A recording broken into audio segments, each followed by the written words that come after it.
శ్రీకృష్ణుడి సొంత కొడుకుకే వచ్చిన భయంకరమైన వ్యాధిని పూర్తిగా నయం చేసిన పవిత్ర నది ఎక్కడుంది? వందల ఏళ్ల క్రితం ఒక రాజు ఏనుగులతో తొక్కించిన పెద్ద పెద్ద బండరాలు వేయించిన పగలకుండా ఇప్పటికీ సజీవంగా ఉన్న రహస్య పెట్టెలో ఏముంది? గర్భగుడిలో స్వామివారిని నేరుగా చూడకూడదని స్వామివారి నుంచి వచ్చే విష జ్వాలలను అడ్డుకోవడానికి అడ్డుగా పెట్టిన ఆ వెండి స్తంభం వెనుక ఉన్న భయంకరమైన నిజమేమిటి?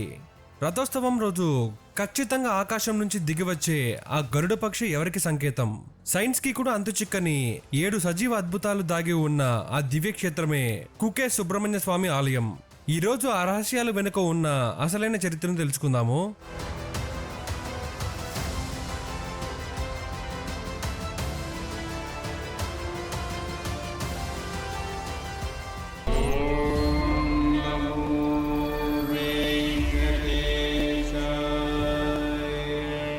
ఈ క్షేత్రం యొక్క చరిత్ర నిన్న మొన్నటిది కాదు, సాక్షాత్తు కృతయుగం నాటిది. స్కంద పురాణం ప్రకారం ముల్లోకాలను గడగడలాడిస్తున్న తారకాసురుడు మరియు శూర్మపదుడు అనే రాక్షసులను కుమారస్వామి తన శక్తి ఆయుధంతో సంహరిస్తాడు. ఆ భయంకరమైన యుద్ధం తర్వాత తన సోదరుడైన గణపతితో కలిసి సుబ్రహ్మణ్య స్వామి కుమార పర్వతానికి చేరుకుంటాడు. దైత్యులను సంహరించిన తన వేలాయుధాన్ని ఇక్కడే ప్రవహిస్తున్న పవిత్ర నదిలో శుభ్రం చేసుకుంటాడు. అప్పటి నుండి ఆ నదికి కుమారధార అనే పేరు స్థిరపడిపోయింది. రాక్షస సంహారం చేసి ముల్లోకాలకు శాంతిని ప్రసాదించిన సుబ్రహ్మణ్యుడికి కృతజ్ఞతగా దేవేంద్రుడు తన కుమార్తెన దేవసేన నుంచి ఇక్కడే కుమార పర్వతం మీద మార్గశిర శుద్ధ షష్ఠి నాడు అత్యంత వైభవంగా వివాహం జరిపిస్తాడు. సాక్షాత్తు బ్రహ్మ విష్ణు మహేశ్వరులు ఈ వివాహానికి హాజరై ఆ ప్రాంతాన్ని ఒక పవిత్ర క్షేత్రంగా ఆశీర్వదిస్తారు. ఈ క్షేత్రానికి ఉన్న మరొక అద్భుతమైన చరిత్ర ద్వాపర యుగానికి చెందినది. ద్వాపర యుగంలో శ్రీకృష్ణుడు కుమారుడైన సాంబుడు ఒక మహర్షి శాపం వల్ల భయంకరమైన కుష్ఠవ్యాధి బారిన పడతాడు. అప్పుడు సాంబుడు ఈ కుకే క్షేత్రానికి వచ్చి కుమారధార నదిలో ప్రతిరోజు స్నానం చేస్తూ సుబ్రహ్మణ్య స్వామి కోసం కఠోర తపస్సు చేస్తాడు. స్వామివారి కరుణతో మరియు ఆ పవిత్ర జలాల స్పర్శతో సాంబుడి చర్మ వ్యాధి పూర్తిగా నయమవుతుంది. అప్పటి నుండి దీర్ఘకాలిక చర్మ వ్యాధులతో బాధపడేవారు ఇక్కడ కుమారధారలో మునిగితే వారి వ్యాధులు ఖచ్చితంగా నయమవుతాయని భక్తుల ప్రగాఢ విశ్వాసం. ఇదొక సజీవ సాక్ష్యం. మరి సుబ్రహ్మణ్య స్వామికి పాములకు ఉన్న సంబంధం ఏమిటి? తన తల్లి వినతకు దాస్య విముక్తి కలిగించడం కోసం గరుత్మంతుడు పాములన్నిటినీ వేటాడుతూ ఉంటాడు. ఆ దెబ్బకు భయపడిన సర్పరాజైన వాసుకి ప్రాణభయంతో ఈ కుకే క్షేత్రంలోని బిలద్వార గుహలో దాక్కుని పరమశివుడిని వేడుకుంటాడు. అప్పుడు శివుడు ప్రత్యక్షమయ్యి సుబ్రహ్మణ్య స్వామిని శరణు కోరు అని మార్గం చూపించాడు.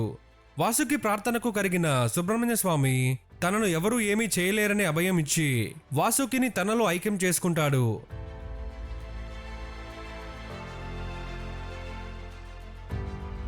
అందుకే ఇక్కడ సుబ్రహ్మణ్య స్వామి స్వయంగా సర్పరూపంలోనే భక్తులకి దర్శనమిస్తాడు. కాలసర్ప దోషాలు, నాగదోషాలు ఉన్నవారు ఇక్కడ అశ్లేష బలి పూజ, సర్ప సంస్కార పూజ చేస్తే వారి జీవితాల్లో అడ్డంకులన్నీ తొలగిపోతాయి. ఇలాంటి ఎన్నో యుగాల చరిత్ర ఉన్న ఈ కుకే సుబ్రహ్మణ్య క్షేత్రంలో సైన్స్ కి కూడా అంతు చిక్కని 7 అద్భుతాలు ఉన్నాయి. అవేంటో ఇప్పుడు చూద్దాం. మొదటిది సంపుట నరసింహస్వామి. మీరు ఏ ఆలయానికి వెళ్ళినా రాజగోపురం గుండా లోపలికి వెళ్లి మూల విరాట్ను దర్శనం చేసుకుంటారు. కానీ ఇక్కడ ముందుగా సంపుట నరసింహస్వామి ఆలయంలోకి వెళ్లి నమస్కారం చేసుకున్న తర్వాతే సుబ్రహ్మణ్య స్వామి దర్శనానికి వెళ్ళాలి. ఈ ఆలయంలో వందల సంవత్సరాల నాటి ఎవరూ విడగొట్టలేని ఒక అత్యంత శక్తివంతమైన పెట్టె ఉంది.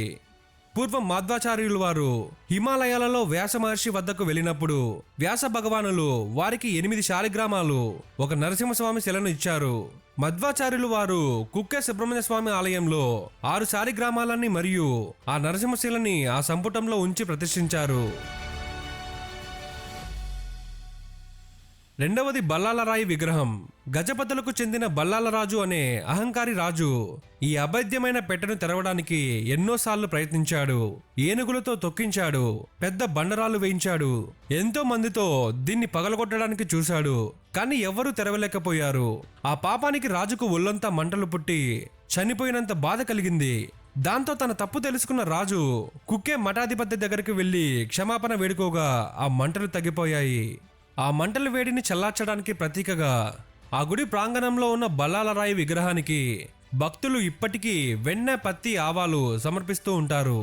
మూడవది వెండి గరుడ స్తంభం. కుకే సుబ్రహ్మణ్య స్వామి గర్భగుడిలోకి కేవలం ఆలయ అర్చకులు మాత్రమే వెళ్ళడానికి అనుమతి ఉంది. సాధారణ భక్తులు గర్భగుడి బయట ఉండే వెండి గరుడ స్తంభం నుంచే దర్శనం చేసుకోవాలి. ఎందుకంటే గర్భాలయం లోపల స్వామివారిలో ఐక్యమైన వాసుకి మహానాగుడు సజీవంగా విషజ్వాలలు చిమ్ముతుంటాడని ప్రతీతి. ఆ దైవ తేజస్సును, విషపు వేడిని సామాన్య మానవులు తట్టుకోలేరు.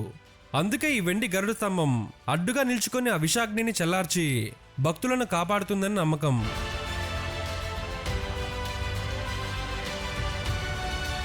నాలుగవది ఆది సుబ్రహ్మణ్య ఆలయం మరియు వల్మీకం. ప్రధాన ఆలయానికి కొద్ది దూరంలో ఆది సుబ్రహ్మణ్య స్వామి ఆలయం ఉంటుంది. ఈ ఆలయాన్ని దర్శించకుండా కుక్కే సుబ్రహ్మణ్య యాత్ర పూర్తి ఫలితం రాదు. ఇక్కడ స్వామివారికి విగ్రహం ఉండదు, కేవలం పుట్ట మాత్రమే ఉంటుంది. ఈ పుట్టలోని మట్టిని భక్తులకు ప్రసాదంగా ఇస్తారు. దీన్ని పెట్టుకుంటే ఎలాంటి అనారోగ్యాలు దరిచేరవని అంటారు. వాసుకి తపస్సు చేసింది కూడా ఈ ప్రాంతంలోనే. ఐదవది కుమారధార పవిత్రత. స్వామివారి ఆయుధాన్ని కడిగిన జలమిది. ఈ కుమారధారలో మునిగితే శరీరం తడవడమే కాదు, మనసులోని అహంకారం, పాపకర్మాలు కూడా నది పాలవుతాయి. ఎన్నో ఔషధ గుణాలున్న ఈ నదిలో భక్తులు వేకోజామనే స్నానం చేసి తడి బట్టలతో వెళ్లి స్వామివారిని దర్శించుకుంటారు. ఆరవది బ్రహ్మరథోత్సవం నాటి అద్భుతం. సుబ్రహ్మణ్య షష్ఠి రోజున స్వామివారికి బ్రహ్మరథోత్సవం అత్యంత వైభవంగా జరుగుతుంది. రథం కదులుతున్న ఆ పవిత్ర సమయంలో ఆకాశం నుంచి ఎక్కడి నుంచో ఒక గరుడ పక్షి ఖచ్చితంగా దిగివచ్చి స్వామివారి రథానికి ప్రదక్షిణం చేసి వెళ్ళిపోతుంది. ఆ ఒక్కరోజు మాత్రమే ఆ పక్షి అలా దర్శనమివ్వడం దేవతలు కూడా ఈ ఉత్సాహాన్ని పైనుంచి వీక్షిస్తున్నారని చెప్పడానికి ఒక సజీవ నిదర్శనం.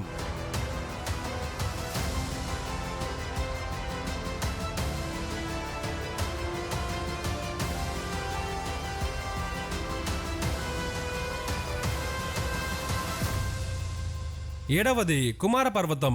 గుడి వెనక వైపు ఆకాశాన్ని తాకుతున్నట్లుగా ఉండే అద్భుతమైన పర్వతమే కుమార పర్వతం. ట్రెక్కింగ్ చేసేవారికి ఇదొక స్వర్గం. ఈ పర్వతం పైన ఉన్న ఒక రహస్య గుడిలో మధ్వపీఠానికి అధిపతి అయిన విష్ణుతీర్థుల వారి శరీరం సజీవంగా తపస్సు చేసుకుంటూ ఉందని, భవిష్యత్తులో దైవం నిర్ణయించిన సమయంలో ఆయన దిగి వచ్చి ఈ భూమి మీద ధర్మాన్ని స్థాపిస్తారని భక్తుల ప్రగాఢ విశ్వాసం. ఇక్కడ అడుగడుగున ఆధ్యాత్మిక ప్రకంపనలు అనుభవంలోకి వస్తాయి. ఈ భూమి మీద కొన్ని క్షేత్రాలు ఉంటాయి, అవి మనం వెళ్లే ప్రదేశాలు కావు. ఆ దైవమే మనల్ని తన దగ్గరకు పిలుచుకునే దివ్య రహస్యాలు. అక్కడ అడుగు పెట్టిన క్షణం అక్కడి గాలి మనకి భక్తిని బోధిస్తుంది. ప్రవహించే నది పవిత్రతను పంచుతుంది. ఇది కుక్కే సుబ్రహ్మణ్య క్షేత్రం. ఇది కేవలం దర్శనం చేసుకుని వచ్చే చోటు కాదు, దైవశక్తిని కల్లారా చూసి మనసారా అనుభవించే ఆవేశం. పర్వతాల వెనుక నిశ్శబ్దంగా నిల్చుకున్న కుమార శిఖరం యుగాల సాధనను మోస్తున్న సాక్ష్యం. కుకే యాత్ర నీ ఆత్మకు వినిపించే ఒక అదృశ్య పిలుపు. అహంకారాన్ని వదిలి భక్తితో శరణాగతి వేడితేనే ఆ దైవం నీ చేయి పట్టుకుంటాడు. ఇక్కడ పెట్టే ప్రతి అడుగు మన పూర్వజన్మల ప్రాయశ్చిత్తం. చేసే ప్రతి నమస్కారం ఈ జన్మకు లభించిన జవాబు. ఈ వీడియో మీకు నచ్చితే వీడియోని లైక్ చేసి వీడియో ఎలా ఉందో కమెంట్ అయితే చేయండి. అలానే మీరు కుకేకి ఎన్నిసార్లు వెళ్ళారో కమెంట్ చేయండి. ఓం సుబ్రహ్మణ్యాయ నమః.